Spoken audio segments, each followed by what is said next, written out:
applause until the very end. Thank you, thank you. Anthony Dixon, who is the Director of Community Engagement at the Parole and Preparation Project. Sandy Lumonico, who is the Criminal Justice Organizer at ACLU Connecticut. Dr. Ashley Nellis, who is the Co-Director of Research at the Sentencing Project. And Kevin Scott, who is the Just Income Director of Project of Community Spring. Thank you all so much, and I'm going to give the mic back to them.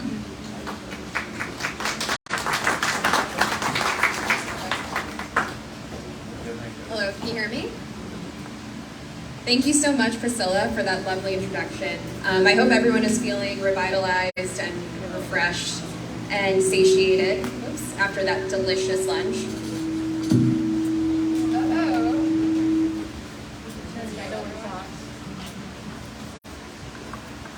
Okay, there we go. So I want to begin by talking a little bit about at least conceptions of what life looks like after parole or release. I think a lot of people frequently hear the same words over and over again, which is re-entry, reintegration. This prefix of re is always used when we talk about people who have been released from prison. And I want to start off by asking our panelists a little bit about that language and what we can do to challenge and interrogate these carceral systems by challenging the language that is often propagated by these very institutions.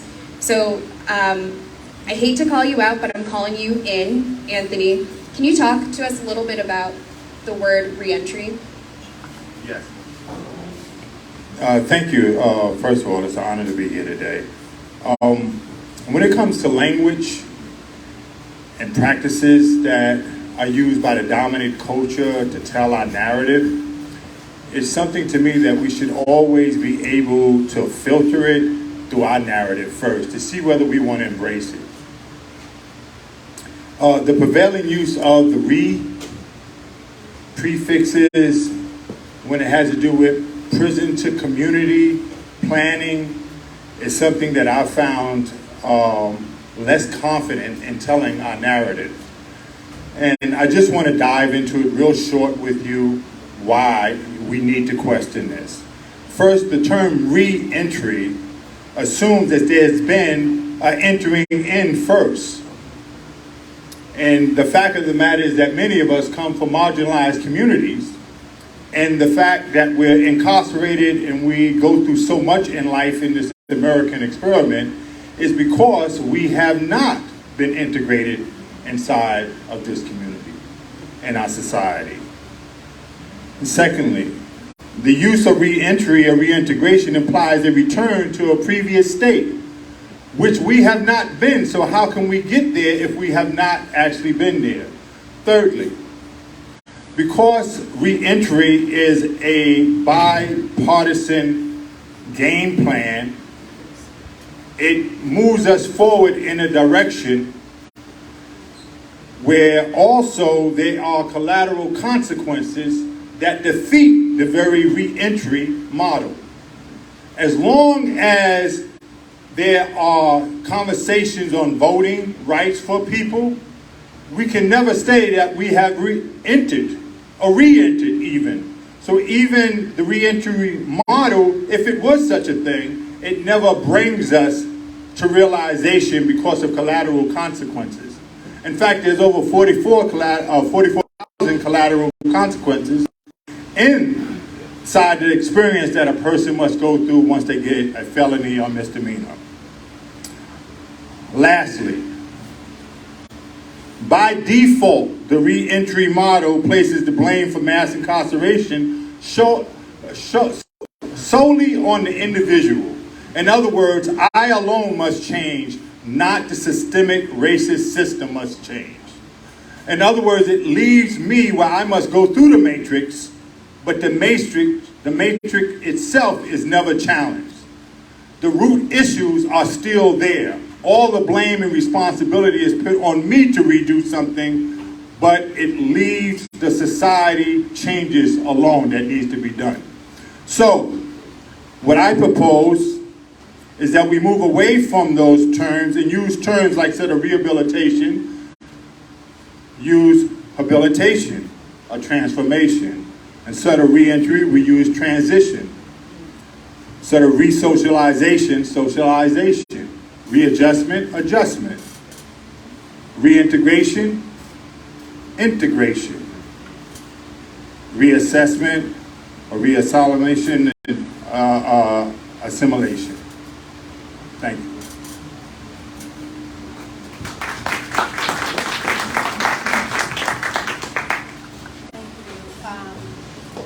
I'll try this time. Okay.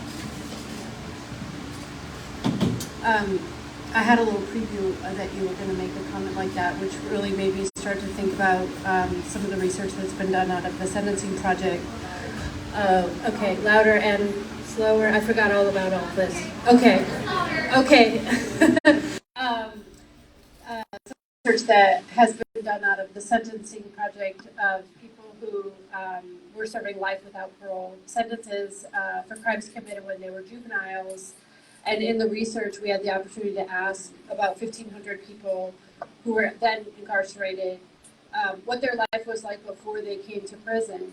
And some of the results are that 80% of them experience violence in their home on a regular basis. 60% experience weekly violence in their neighborhood. Half of them experience physical abuse. 80% of the girls experience sexual abuse. And a third of them were receiving public housing vouchers. So when you talk about that group coming out of prison, which now they are, the idea of re-entering is an incredible challenge, because the carceral system does not acknowledge all of these statistics that they went into the system with. And so it just assumes that you're just going to pick up where you left off, and that where you left off was just fine, other than you committed a violent crime. And so the whole system itself needs to sort of wake up to the idea that the vast majority of people who come into prison, particularly those with life and long-term sentences, have a lot that is not going for them before they committed their crime, and that is completely out of their hands in terms of being able to resolve it.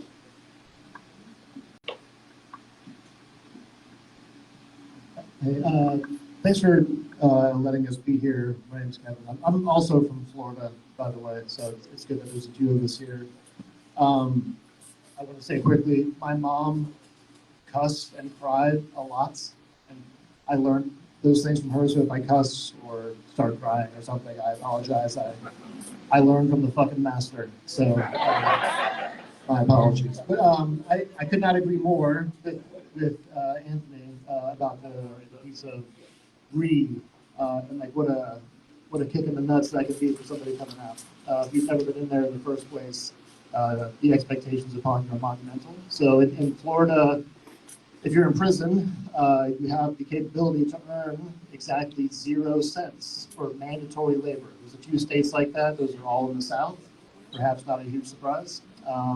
However, while you're earning 0, I apologize, you are certainly going to face gouged commissary prices, expensive phone calls, visitation is expensive. If you request to see a doctor, they charge you. So you are earning 0 and getting less and less and less money. And all that money is coming from the outside, typically from impoverished communities. So it's not just the person in the cage, it's their support system. This is bleeding families and communities dry. So we're in Alachua County, Florida, and where we are, 23% of the probation violations, people returning home, 23% of the violations that send people back is just due to a lack of money. There's no new crime. The crime is your bank account. You are just too poor to be free. And so the solution is to put you back into the cage and to just sort of get that cycle going again and again. So what we thought is, holy shit, what if we gave people money when they came out of prison? And so that's what we've done.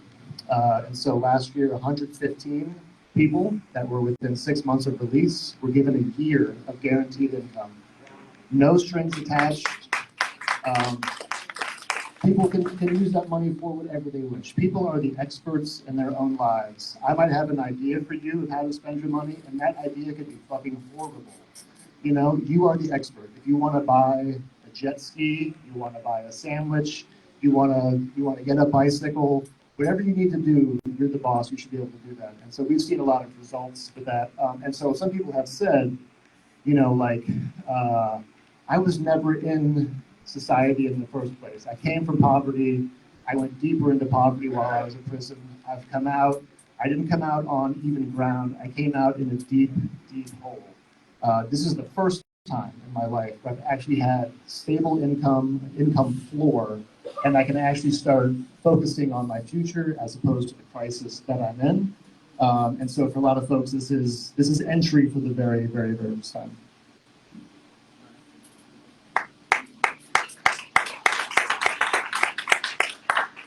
Yeah, I was always taught too that you can never take down the master's house with his own tools. Malcolm. Yeah, it's one of my favorite quotes from Audre Lorde, who is someone that I cherish very deeply. I want to go back to something that you mentioned, Ashley, about the statistics of people who grew up in extremely violent environments that led them to a trajectory where they have been entrapped in the carceral system. I think a lot of times general society perceives parole or a commutation of a sentence or release as a benefit, as opposed to seeing these mechanisms like commutation or parole as a necessary tool to liberate people who may have been subjected to very racist sentencing practices, very racist policing practices. And it begs the question of, how do we dismantle these really harmful conceptions that only certain people are deserving of liberty? How do we approach that?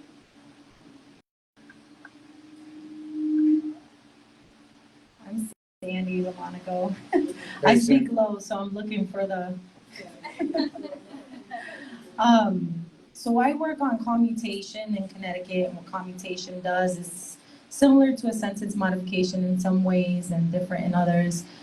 We like to change the sentences of folks that have been over-sentenced in the 90s, but also over-sentenced because you're Black and brown. And I take it very personal because I'm personally invested in my brothers and sisters from back when I used to be in the streets, you know, as a juvenile. And I think, you know, to answer your question, one of the things that we struggled with in Connecticut was there are racist practice, but we're viewed as like the second chance state, a blue state. And so, so the second chance state, you know, is like the tag or the, you know, the backdrop. But there are these racist practices that we have to deal with. And, you know, just so as of recently, we didn't even prepare, so to speak, for the last 2 to 3 years, in my opinion, because we're coming out of COVID and we just wanted these wins. And I say we very lightly because, you know, I was not part of other organizations. I was only working on one raise the age piece of legislation and also working on commutation this year. And that was the primary focus. And so a team of one, and then my team of interns didn't really strategize and prepare for this. You know, no talking points yet, or no kind of like coalition building. No one even knew about this bill to raise the age this year. So it was really like all taken by surprise. And I think that the answer is strategy, is that, you know, as we're building coalition, we're building community, we really have to strategize. We have to be prepared with all types of tools, all, you know, different skills in our toolbox, and be prepared with communication skills. So being able to talk through, you know, what will come about this, have all consistency throughout our talking points, be on the same page as other organizations. So, you know, delivering that same message, that we are human and that we all make mistakes. And that's where that community piece for me comes in. And we can share pieces of our story, and we can talk about policy work and building relationships with elected officials, but there's so much more to this. To dismantle racism, we have to pull people in. And so in campaigning, you know, we have like the numbers 1 through 4, like the far left and the far right, and we want to move people closer to our issue, right? And I always try to, when I'm talking to folks in the community about this, I say, well, you know, be careful with sharing your story. Just know who's at the other side of the table, and your story is your property too. So there's like the public versus the private story. And so my tool is training folks and helping folks get other people involved and moving them closer to our issue. And one of the things that we use as a tool is BPSA. There's this great organization called Opportunity Agenda, and BPSA stands for Value, Problem, Solution, Action. Did I say it right? Yes. Think about it. And so we always lead in conversation with, like, we want safer communities, because everybody's going to agree with this. I hate using the word safer or even talking about public safety, because I feel like it's not really like our term. And so we say something like that, that would be where we're community building. We all want safer communities, and then the next part of it would be, but, and then you state the problem. If we're not on the same page, you know, and then you speak to their interest with that problem. Maybe that person's interest is the budget. They, you know, have issues about, well, if we pass this piece of legislation, then these people are going to cost this or that. Speak to their issue when you're talking about the problem briefly, and then come up with a solution in that problem, and then exiting that, you know, small moment of speech with an action. I need you to, and you get the commitment. So if it's an elected official, you get them to vote on it. If it's a community person, you want them to join your coalition, and you want to be specific with that action too, and make sure that they understand, because a lot of times I work with guys who just came home, they did 20 years. I don't expect them to understand the legislative process, but I will bring you with me to the State House, we call it the Legislative Office building in Connecticut, and I will walk you through that building with me, because I want to break down those barriers, and I want you to know that your voice matters. And when the opportunity, you know, comes about, that's going to be the person that's going to get 5 other people, or get 1 other person even involved, and that's going to be that person to educate them. So I think that we really have to strategize in how we build our campaign, how we pass legislation, how we organize, how we educate, and we really need to think steps ahead. And so that's what I would say. I would say we always have to be strategic about what we do, and inviting people to the table is always good. You know, even though we think like maybe somebody doesn't have the capacity, reminding ourselves not to assume, and to really, like, what does that meeting somebody where they're at, what does that mean? Am I actually listening to the person and understanding, like, where they are?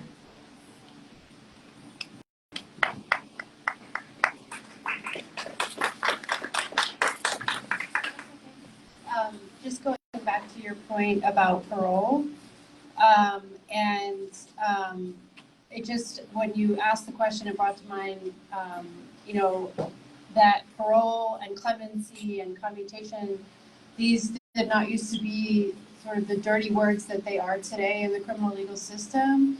They were always a fully robust and functioning part. They were an expectation. More than anything, they were an expectation. They were part of a person's criminal sentence, was that they were going to be paroled, and they were going to be released in a reasonable amount of time. And a reasonable amount of time in states like Louisiana was like under 10 years for a murder, first-degree murder.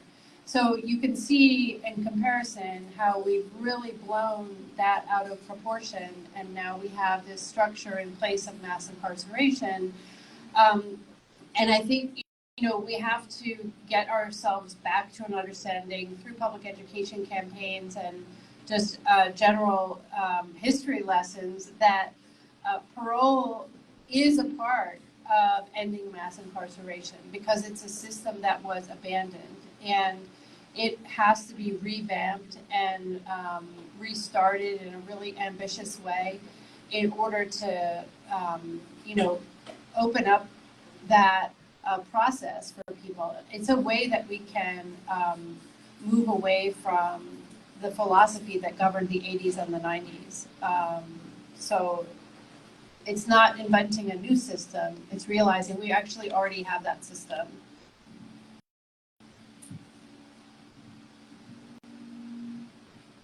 I just want to add that in Connecticut, one of and I hate to split parties, but one of the Republican Party strategy was to make it seem as though it was something new. Like 0 people were released this year, and the next year was 71, and there's people who are murderers, and like putting the us versus them and putting this fear into the public perception. And so I think that's why it's a really good point to remind the public and remind people that these systems were built for a reason. They're here. We need to utilize them and be very clear about this is what you guys call the justice system, and we should not remove that, because it's really sad. They just put a hole in Connecticut on commutation as these applications were coming in, and it's not just and it's not fair at all.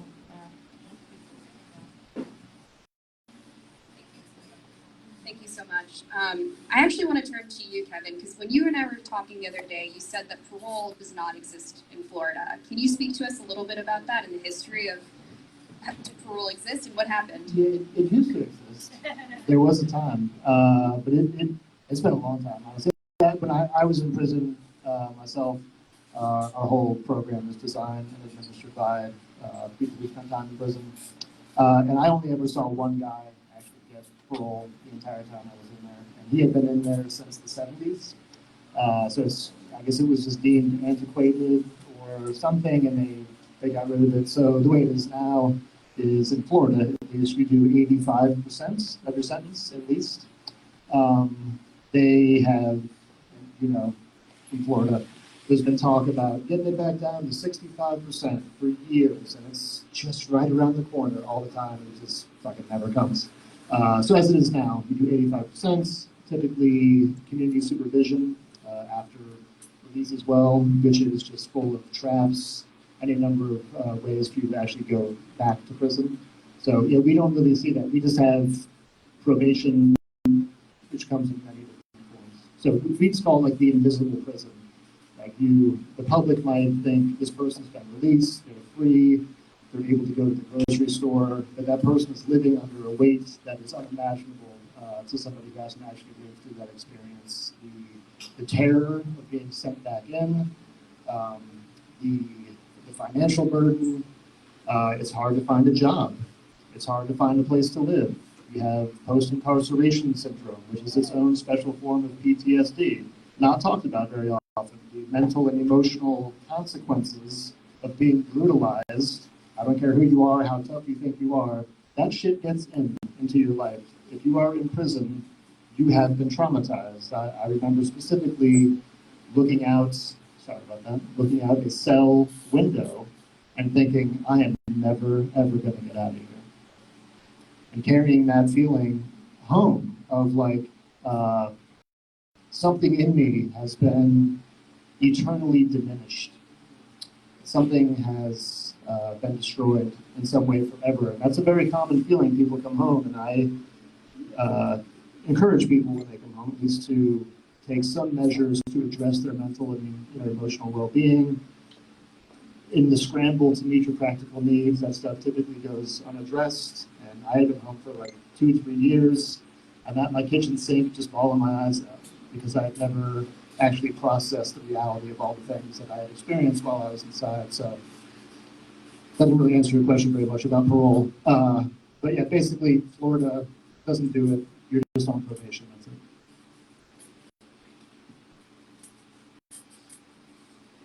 When you were just talking now, Kevin, I was thinking a lot about how we hear the word violence a lot when it comes to people who are serving sentences, people who are hyper-surveilled and policed. But we always see it in terms of how is this individual inflicting harm on our community, as opposed to asking, how did society, these structural systems, inflict harm on this person?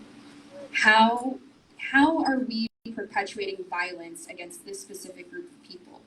And we never see it from that framework. I think very frequently, instead, we see it from this binary of you're either someone who was convicted for a non-violent offense or for a violent offense.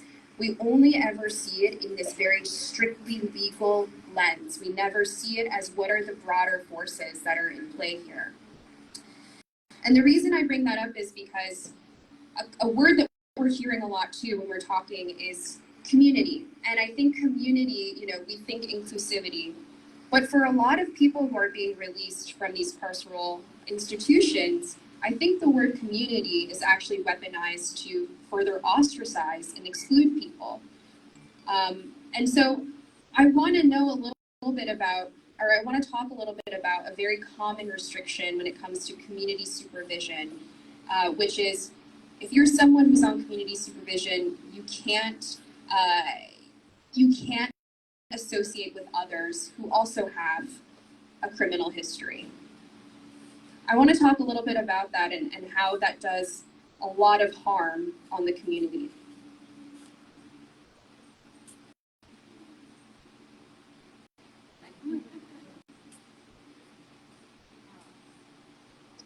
So, I mean, I can tell you tons of stories, but, and of course, probably a lot of people in this room have went through this, having a family member, a friend, a partner, somebody who, is on probation or parole or just came home, or even a father and son, that, son has to come home, cannot stay with the father because he's on parole probation or has a record.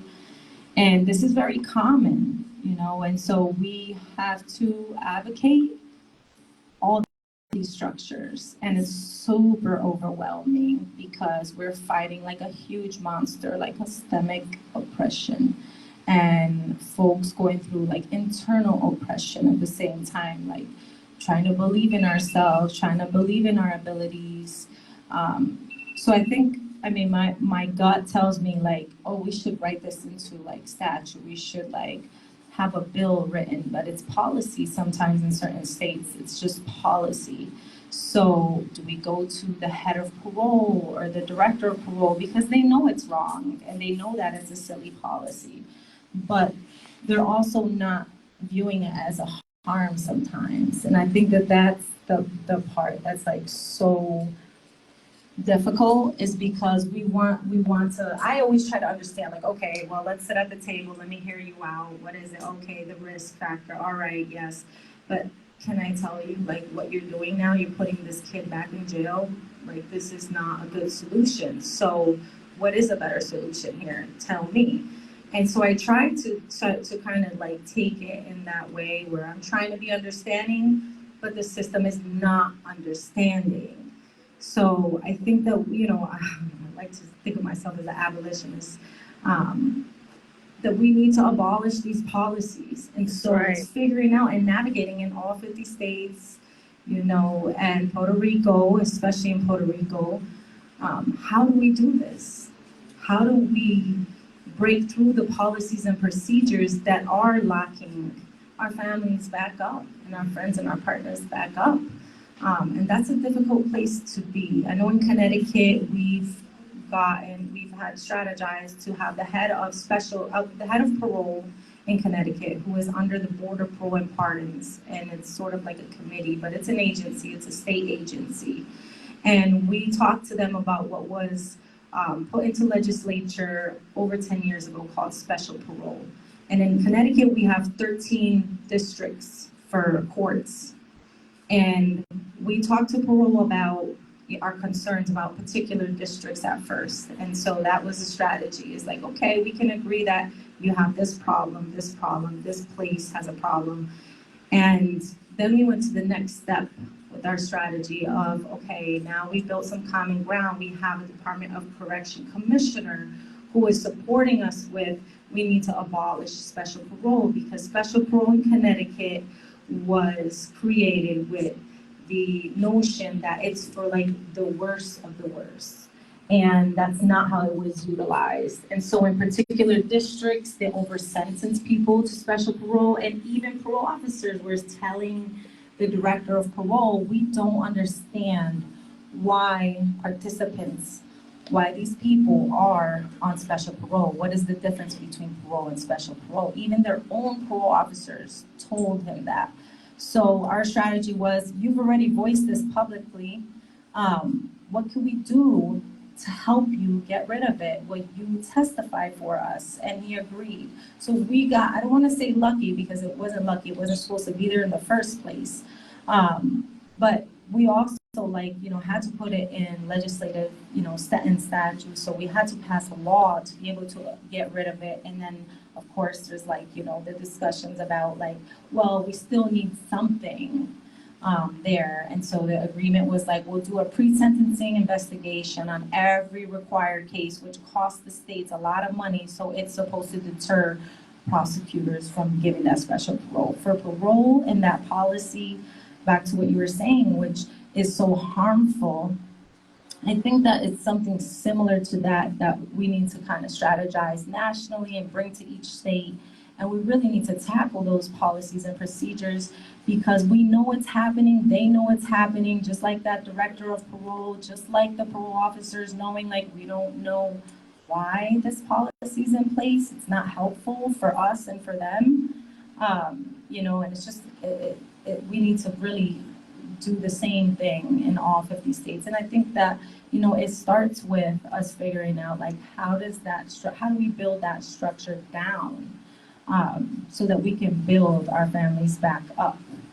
But it is a systemic harm. So, we have to be very honest and upfront about that. That needs to be abolished.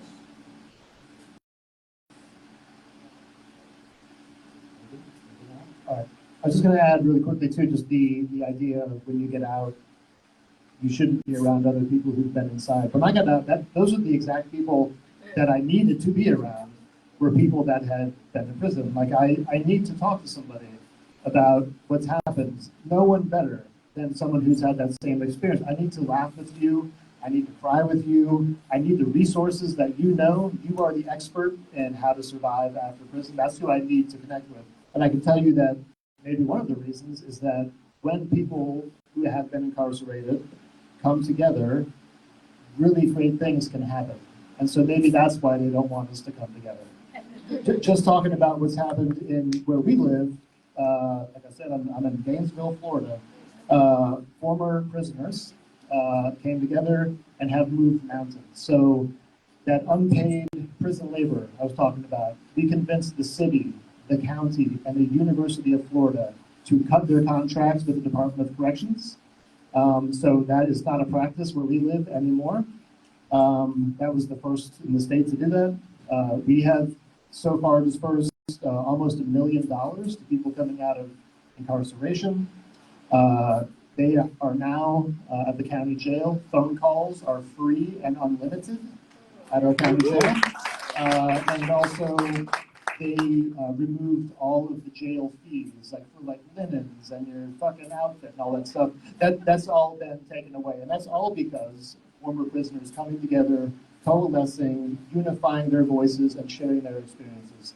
So I can see why they might not want that to be happening, but there's power when it does happen. And I'll just say that, I have seen that experience from the outside as not having been a person that was incarcerated, but talking to a lot of lifers who have come out, and they will always say that their number one thing that they really need is to talk to people who have been through what they've been through, and they sort of organically have formed lifer groups and people who have come out groups, and it is, to me, it's just unreasonably cruel that a state would disallow that. I mean, it from sort of the recovery community, people who succeed in recovery do so because they find other people in recovery and they have that peer-to-peer mentorship. It's not because of any other reason. And so that same philosophy, that same reason why that is, whatever that is, carries over to people who have been through the harm of incarceration. And, in the groups that I've met, which is not nearly as large as somebody who has been incarcerated and met, hundreds or thousands of people who are incarcerated or were, I have never heard a group of people who have come out of prison for murder or rape or some other violent crime getting together and saying, let's do that again. They're coming together because they never want to do that again. They never want to go back to prison again. They never want to get in that kind of a trouble that upends their entire life again. And so it's I think part of the work of ending mass incarceration will involve really making sure that people who were formerly incarcerated have all the opportunity in the world to lead the conversation on reform and also be a part of it because it helps them reform. So.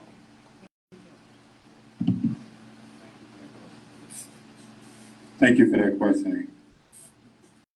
I was in prison for 32 years. Some of the most conscientious human beings I ever met was in prisons. Clap for that, clap for that, that's right. Mm-hmm. Some of the most enlightening conversations I ever had, transparent, real conversations, has been in prison. Yes, sir. For the 32 years I was there, I was with people in max facilities for 30 of those years. That was my conclusion. When I left and went to a medium facility for 2 years, I cried because I was leaving behind those people. I think the premise of this whole questioning revolves around the myth of the dangerous criminal. At the Parole Preparation Project, we work exclusively with people that got horrific crimes.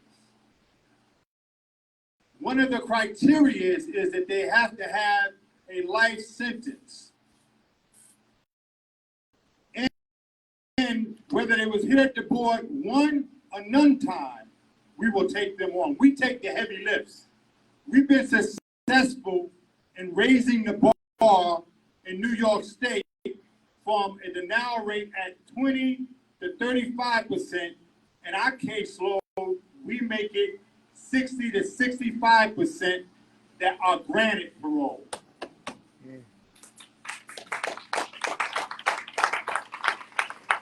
And that's because of our training and our magnificent volunteers that engage in this work. On our listserv, we have over 500 volunteers that do this work throughout New York State.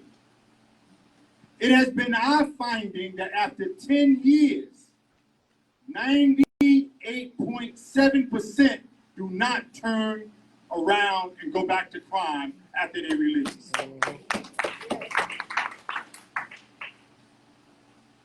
And the other 2 or less percent that do has been primarily due to technical violation. So essentially what we are talking about is people that are put in the violent category are the least likely to reoffend. That's the evidence. The history in this country and in other countries has been that people age out of crime. Whether we get wiser or we get slower running, we do not return back.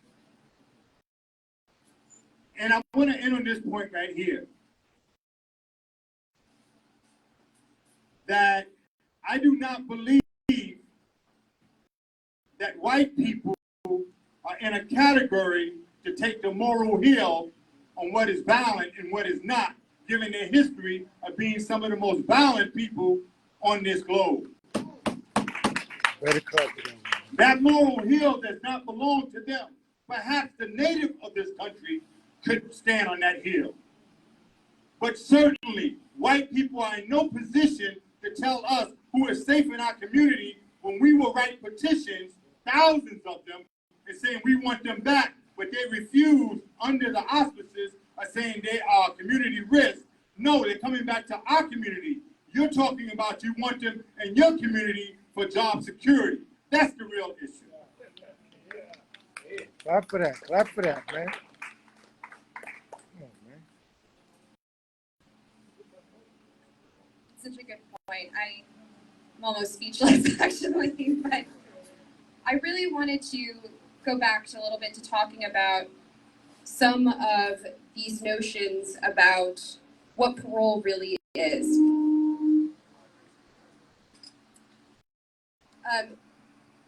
And I want to talk a little bit about what some of the trends you've been seeing. You know, you all work really closely on the ground with these communities that are directly impacted. But what are the trends that you're seeing in terms of politics and legislative efforts to either further ostracize people who are being released? And what can we do to further the inclusivity, to include these people?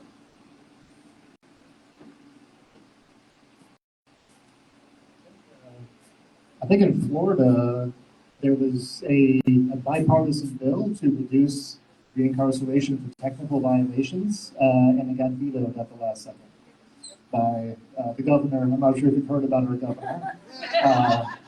A group of scientists have determined he's an asshole. But it's a technical term. No, but so there was like, community has the will to do certain things. Politicians have a different set of will that they're applying against this. So we did have also in Gainesville a fair chance hiring ordinance, which is the first in the state, because as we know, coming out, it's hard to get a job. This was also sort of a revolutionary thing that came from former prisoners coming together and sharing their experience. So now people cannot ask about a criminal record until they've offered you a job already. At that point, we know that the likelihood of receiving work is actually going to go up higher. I think that in terms of like what's the public perceives about like what parole is, sort of like it's been highlighted here, they think it's up to the person to just do something supernatural. Despite having diminished opportunities, you are expected to do extraordinary things. So you have the debt of everyone else, and then also you have this whole other extra set of debt on top of that for supervision fees, an ankle monitor, drug testing, classes. Like you have an extraordinary amount of things that you're responsible for under the threats of reincarceration. And it's tough to like navigate the world that way. So I think the general public just thinks, lucky you, you're home, but it's actually, sort of that continued invisible prison.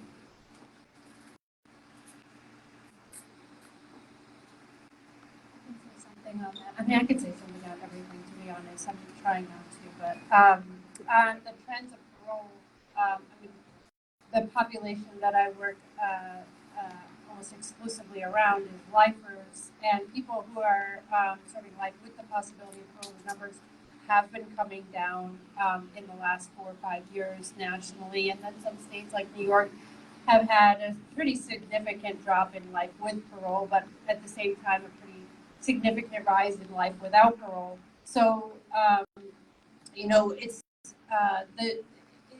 it's not nearly what it used to be. Nationally, our parole grant rates were in 35, 40, 50%, and that's just a dream now in every state.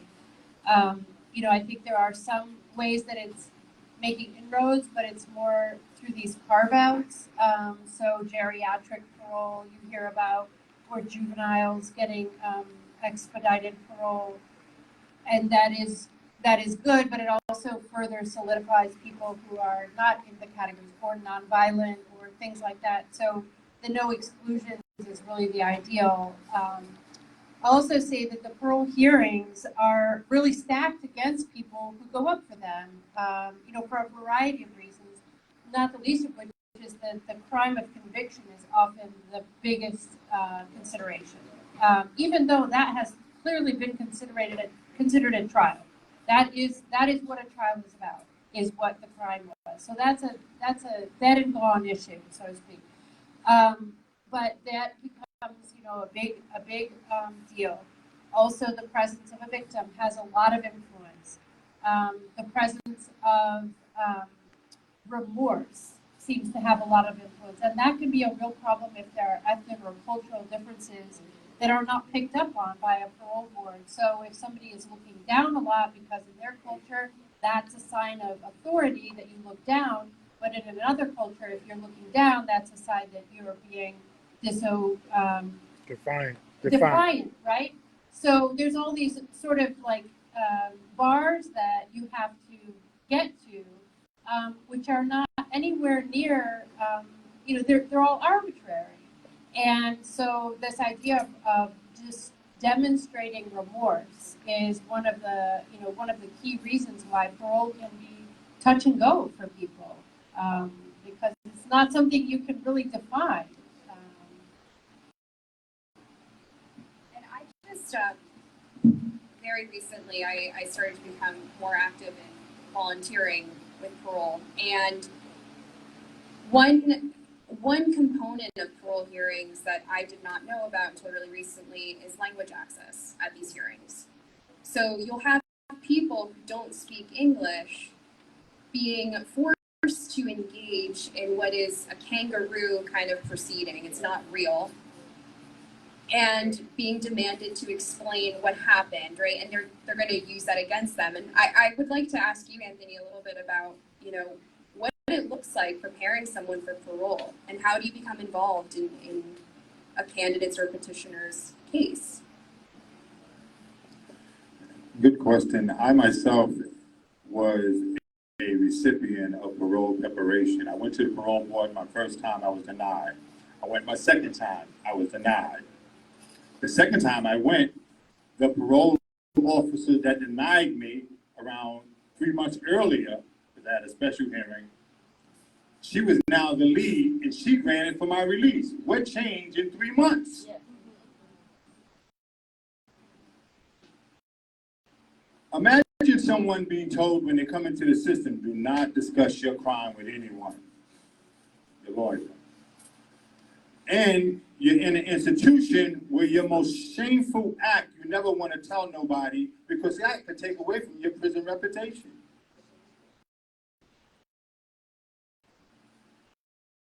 And so for 10, 20, 30, in some cases 50 years, individuals are clammed up in an antisocial environment, and then all of a sudden they appear before the parole board and they must tell perfect strangers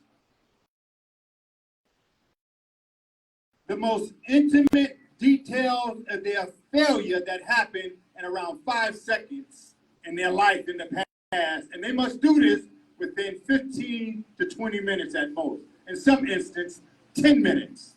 That's a stellar hill to climb. That's a tall order to be able to present that case. The Parole Preparation Project is the first organization in the country that has been taking on that challenge.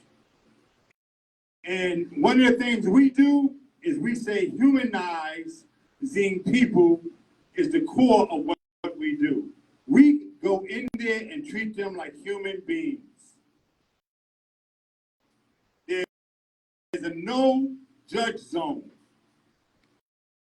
And it don't matter what the crime was, even some of the stuff that I had a hard time dealing with while I was in, that I would not make exceptions for. My worldview had to change, that if I want mercy on my life for robbing and taking somebody's life, then I must show mercy to the other person's life, that they too can change. So it tossed my whole worldview of seeing how crime is judged in a hierarchy inside of my culture. That's right. That everybody has the potential to change, no matter what it was. And that your worst day or your worst 3 seconds should not forever define you. That's how we walk in this space, and that's how we open the day, that's how we end the day. There's a lot of intricate components that we go through, as you yourself know, as being part of this, preparation project, but it has also been a life-altering path. When you treat people like humans, they act like humans. We give people $200 on their way out the gate. We buy people clothes so that they won't leave out with prison attire. We give them a freedom meal. Somehow everybody wants the McDonald's burger, right? But I tell them they can get lobster, anything they want. And we set them on a pathway of employment. We take the resumes, we update them because they're antiquated. We do cover letters for them. Some of them are in an ailing condition. We pick them up and bring them to places. When they land a job, if they don't land a job, I've usually opened up a bank account for them for $500. It's rewarding to me because I take $500 out of our Chase Bank, the face of capitalism for me. and I walk them across the street to a Carver bank, a black-owned bank, and give them the money.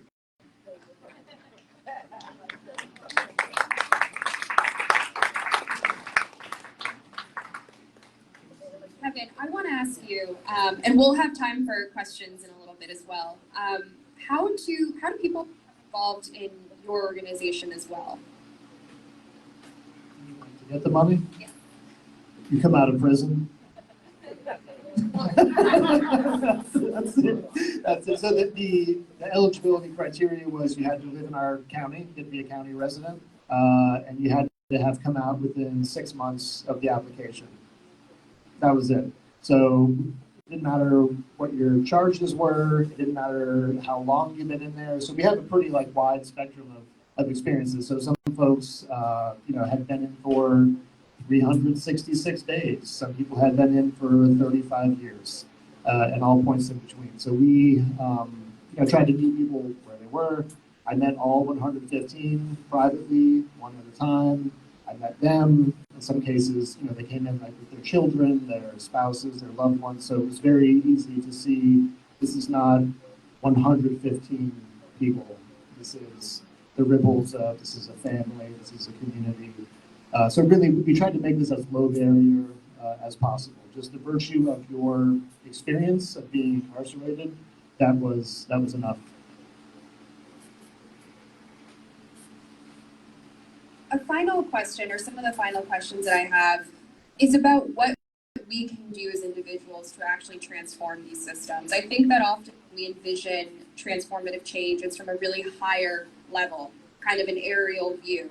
And I'm wondering what we can do as individuals sitting in this room right now, and our family members, our friends, our communities, what we can do to try and dismantle a lot of these very harmful perceptions of what it means to be someone who's coming out of prison, how to include them in our community.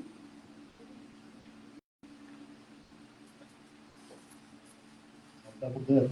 I think it's been alluded to a few times here today, and Anthony even said it, just recognizing that some of the people that are incarcerated are some of the most ambitious, creative, intelligent, capable, compassionate, loving human beings you will ever meet in your life. So just getting to know people, listening to people, seeing who they really are, not what might be written on a piece of paper, is extremely valuable in terms of sort of debunking a lot of the narratives that we're taught.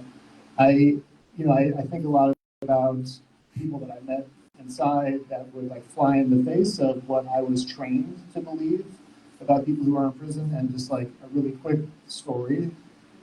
When in prison, in a room about this big, 72 beds, so there's 72 men sleeping in a room this big, and that includes showers, toilets, telephone, television, if it's allowed to be on, living in a space like this. And bunk beds. In the corner, in the bunk next to me, they put this old white man named Ted. He was in his late 60s. He looked like he was 4,000 years old. He was in really, really bad shape, physically, very bad. He could not hardly swallow. He could not speak. He couldn't control his bladder or his bowels. We had begged the prison staff, please help him, and they said, medical says he's fine, fuck him. And so he was literally in the corner.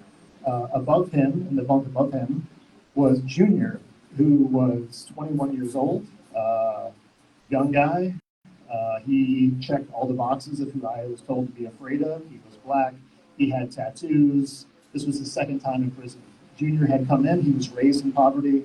He made a desperate choice to meet his needs. He was incarcerated. He was released. He couldn't keep up with his payments.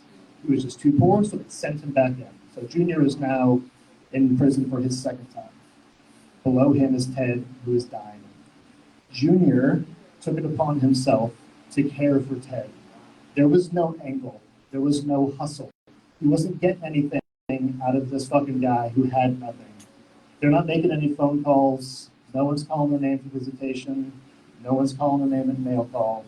Junior provided hospice care to this dying old white man because he just felt called to do that. So not only is Junior not a bad person, Junior is a very, very good person. You would be honored to have Junior to be your neighbor. He is a good, good person. So I would just ask people to maybe reconsider what we have been told to think about people who are currently and formerly incarcerated. Junior is my fucking hero.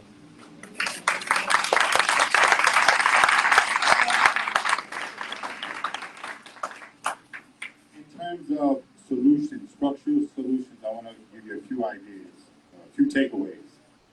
I believe that prisons themselves could make it better for people to travel over the troubled waters of leaving prison by having jobs inside a prison that pay minimum wage.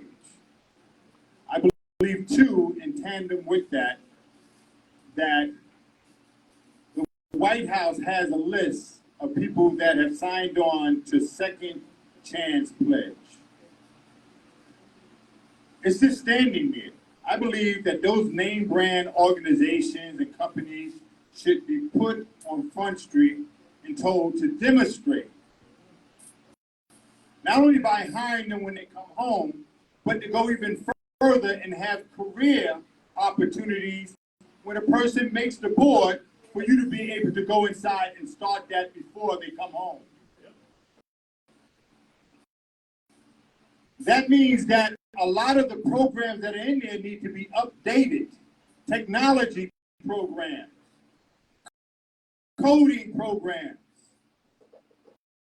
Instead of having them learn stuff that will not really equip them or put them on a fast track once they are released. That is a challenge for people that are coming home. The other thing I think is that out here, we need to learn how to rally together like it used to be. Like in New York, there's only like 6 people allowed to gather inside of the yard, right? So I developed a program called SOS, acronym for Survivors of the System. They on here, my WhatsApp group. There's over 100 and something of us inside of there, females and males, throughout New York State. And I believe every state should have something similar. I heard earlier that this is happening. That we need to learn that we are stronger together than apart. I do not believe that we are suffering from post-traumatic prison syndrome. That may be the case for white people that never experienced trauma. But for Black and brown people, we had trauma before prison. That's a misnomer then. Again, you have to question the master tools and what he says is wrong with us. Because that's not my narrative. I was brought up in the system from 7 years forward. And many other people, you mentioned 80%, that is true of the probation reports before a person is sentenced. The judge requires that. I was told by a judge that 80% of the ones that he read had showed him that there was trauma before prison. We're dealing with compound trauma syndrome. And I'm willing to tell you stuff about me when I know you've been through that experience. If not, excuse the expression, I will not let my hair down. Because if I tell you, you may not never want to be around me or think I'm still like that. But let me talk to some lifers and I'll tell some stories about me. And they will tell me some stories about them. Thank you.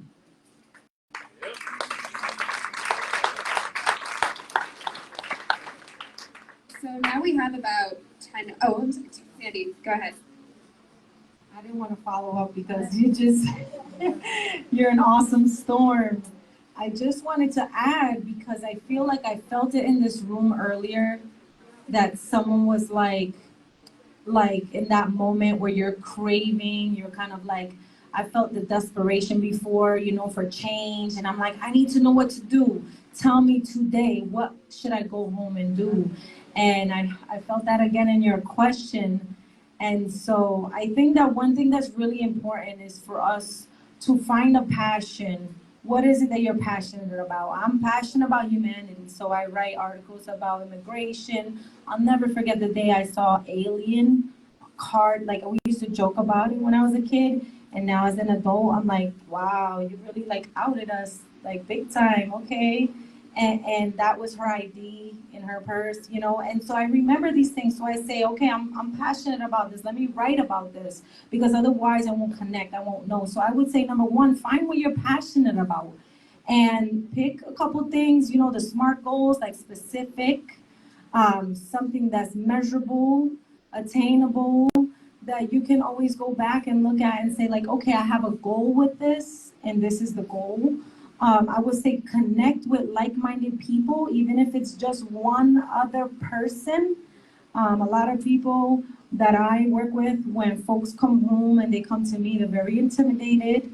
I have a big mouth, and I am always pushing people, and I have to check myself, like, okay, are you ready to do this? Do you want to do this? But I think when you're around like-minded people and you're connected, like I like what you said, you're going to share when you know somebody has been through it, is that I have no problem sharing. I have a lot to share, but I want to shut up because I talk too much. But, but I think when you connect with that person and you both have that passion, it's like-minded, you have to remember that the action, whatever the action is that you decide, and you might not have the action, it might be an organization you connect with and they have an action.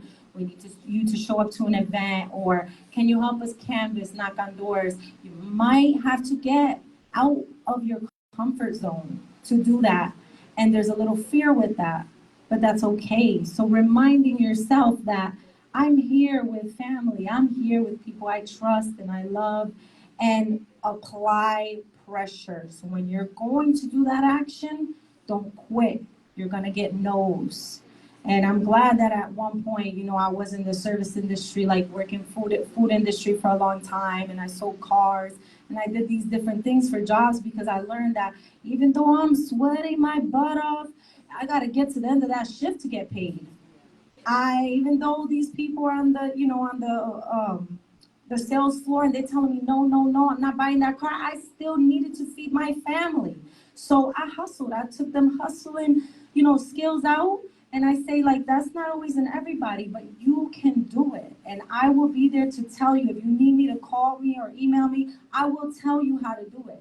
And I think that we also, the next thing I would say that kind of joins everything together is when you have that passion, you connect, and you're doing that action, remind yourself to take care of yourself.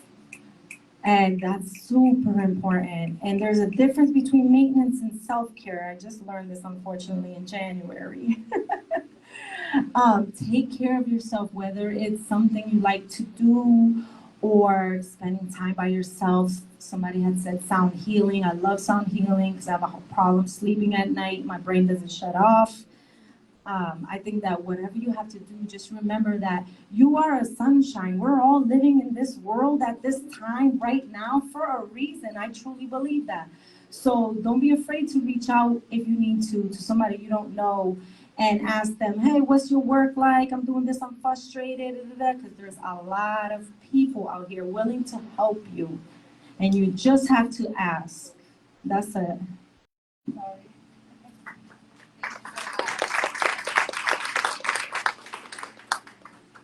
So now I'm going to open up the floor. I see this gentleman over here. Oh, okay. Go for it. All right. Can you hear me? Hello? All right. So my name is Robert Billy. I am one of the graduates of the FIP, Freedom Practice Academy. Woo! I'm on parole. Thank you. For the next, I'll be on parole for 2049. I was sentenced, because of my background, 2 felony crimes for evading arrest to 30 years. And I don't want to get into all of that. I'm just pointing out that, again, like the other panel, this is an important subject to me. Slower? Louder? Okay. Slow it up? Okay. There's a lot that I would like to talk to you about, like indeterminate versus determinate sentencing, where I think this is where our problem started. But I want to emphasize this. The big thing I'm up here for is to ask for help duplicating what you guys are doing in your areas in Texas. In Texas, when you go to prison, you don't even know how to get out of prison. They got parole, but there's no guidance. There's no office. There's no person to go to. You literally have to guess. And that's still not enough. Some people say, don't get a case. Some people say, you got to get at least one minor case. Some people say, get certificates. So, thank you.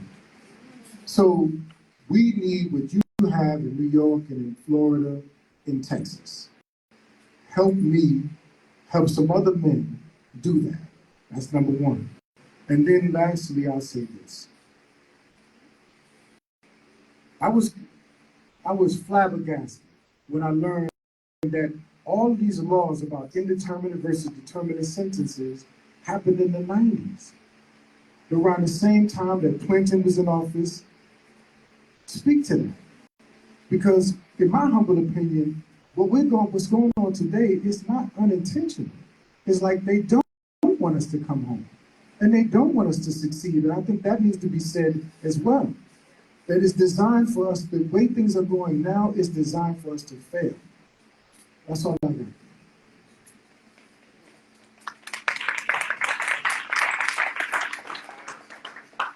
You could make a question out of that. I was going to say, when you said speak to that part, I'm only going to speak to that part that you mentioned about the laws during the Clinton era and the Pataki era and where I'm at. But throughout the states, there was funding that incentivized the states to buy into the three strikes you out law, which came with a plethora of other laws. And part of that was to connect front-end sentencing with increased punitive laws, rewrite laws like burglary, and if you didn't have a gun, if nobody was in the house, it was put in the category as violent. So then it was also laws towards the back end that said that if they keep people in or they get people back in, they would get a certain amount of money. Those laws are still in effect, although they're no longer incentivized. We have yet as a coalition of organizations to address those laws that no longer incentivize. That's the problem. Can you say that again? Yeah. Throughout the states, they have yet to readdress those laws that came in the 90s. They're no longer incentivized. In other words, there's no more federal funding for them. And what happened was with Homeland Security, most of the money that was used started going towards Homeland Security. It's a domino effect. And so the money switched on over. They had a little bit left on over, and then the reentry funding came in with that, which then re-incentivized organization nonprofits to try to reduce so they could use the money more along the lines of Homeland Security. There's a coalition there that you got to look at. But that's why I feel so bad that we're still under those laws. And different states got it worse than others. Some of the worst states that this happened in, it was a prison experiment. Florida, New York, Texas, right? And sometimes other states played inside there, but they was in competition on who can get the most money. So they became the more punitive ones. We have another question over here. Yeah. A good question. I heard a question earlier that I didn't really hear an answer to, and it had to do with deserving and non-deserving, and I didn't really hear anybody answer that. Every piece of legislation that I've heard that is devised and written to mitigate the harm inflicted on individuals who are serving life sentences, well, I actually could give you the numbers. Second chance, second look. Has within it, or when we push it, we automatically, in fact, even the stuff in Florida that restored the right to vote to hundreds of thousands of people were there, carved out individuals who have committed certain crimes. And what I heard the question was, how do you deal with that? So my question, even the idea implicit in the goal in mass incarceration, so that at some point incarceration will no longer be mass, and therefore acceptable to us. The people who are in there, it's okay because they deserve to be in there. We got the people out who shouldn't be in there. So the question that I would really like to hear an answer to is, what are the strategies that you recommend when faced with that? I try to answer that the way we're dealing with it, because that's my population you're talking about, and a lot of ours too. I tried to answer that like in the third question, right? By saying that the facts show that we are the least likely to come back, and yet we're carved out, right? We're dealing with that across the nation. Carve-outs to me is another word for discrimination. Yes, yes. All right, so the strategy is to try to change the culture. It's a culture change. It's conscious raising. Put the facts on out there, show the hypocrisy on what's happening, call it for what it is, and move forward to say that, and this is what we're doing. We just had a meeting, and it's evolving right now. We are not going to let anybody in our coalition anymore that have carve-out bills. We're also getting ready. There's a person in New York that we said can no longer be part of it, that had a roadmap called a justice roadmap. We're going to eventually challenge that roadmap if it got carve-outs in it, to take it from them and say it's going to be FUBU, by us and for us. If you're not impacted, you should not be leading that. We're buying into an old system of thinking that even legal aids have discriminated like practices and thoughts that, although they're supposed to look at us and like try to help all of us equally, when they go to formulate bills, their bias come out, which shows me you're missing the bar, right? So we're also speaking to the legal aid department that in writing, I'm one of the ones that do it. I write position papers, and I'm sending email blasts to put them on blast. You can no longer be considered an abolitionist, a part of people that help us if you continue to go down this line. We do not have carve-outs. I don't care whether it's a sex crime, whatever it is. We've even got crime victim people that stand up and say, no, we don't want laws like that. So that the legislators cannot say, well, we're speaking for the victims. The victims themselves have said they don't want to let it keep somebody perpetually in. They want somebody to change, to get treatment while they're in. So really, again, they are taking the onus on themselves to continue to make this. But I believe right now, we're stronger now than ever before. The fact that you're here, you're one of the chiefs inside of this area that people are looking to. And every state seems to have enough of us raising on up right now in other states. We haven't connected like we should. That's right. But we can be much more stronger if we do. Yeah. But I think that we need to push back. And we need to say just no more discrimination on this. That's a good answer.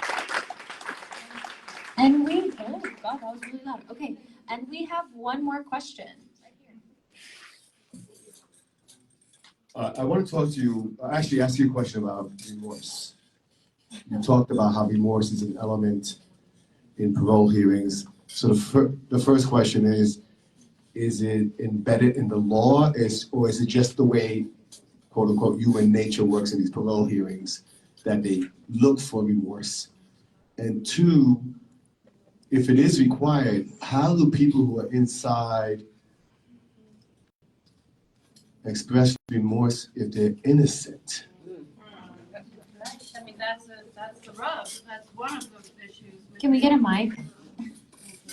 That's one of the issues with it, is that not, probably no surprise to anybody here, not everyone in prison is guilty.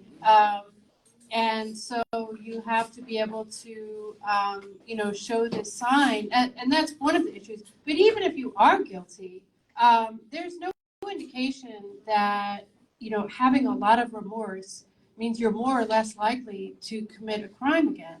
So it's not even a necessary factor in recidivism. It's probably helpful to your internal transformation, but there isn't, there's a real amplification of the use of remorse in the system that puts all this pressure on something that's a fairly arbitrary component.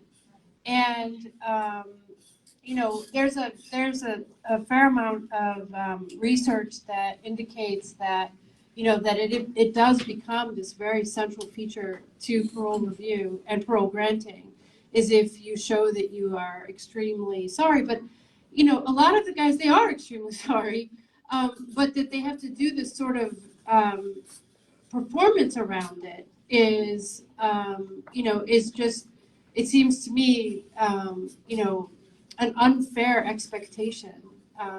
The parole hearings are really about, is this person a danger to society? And that's really unrelated. It sounds harsh, but it's often part of it, but it doesn't have to be part of it. And it certainly isn't part of it if you're innocent. Is it legally required? I mean, it's usually part of a parole policy as a qualification, that a box that needs to be checked. It's not in statute. I mean, I would guess in a place like Arizona where they tend to put in statute all sorts of things that are often just in policy in other states. But in a lot of what I have seen, which is not exhaustive, it's part of the policy. It's part of what the parole board learns to look for, and it's a big part. Okay, well, thank you guys so much. Thank you to this wonderful panel. I think, and the questions were really hard and great, so thank you, everybody. Now we're gonna have a 15-minute much-needed break.